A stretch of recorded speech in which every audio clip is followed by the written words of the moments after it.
Eu não só a maio, e a fala da gente. Olha, tio Chico, como é que arma um arapuca para pegar frear rasteiro?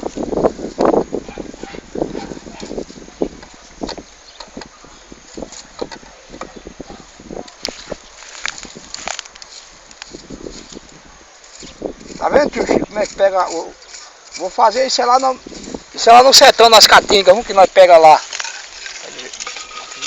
Pausa. Põe o buraco aí pro povo ver como é que é. Depois filma logo o buraco. Olha, ele tá falando, né? Olha.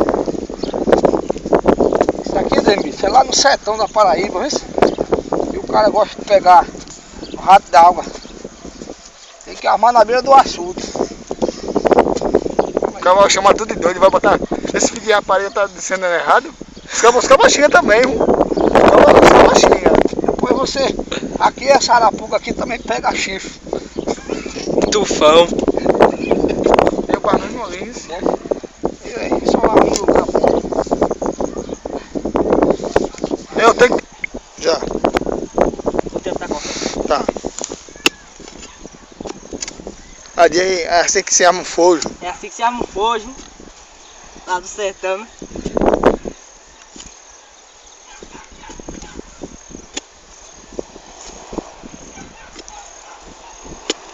Explica o tamanho do buraco. O buraco é mais ou menos um...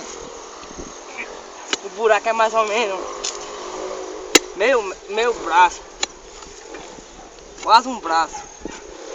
Pra quando vai cair não poder subir.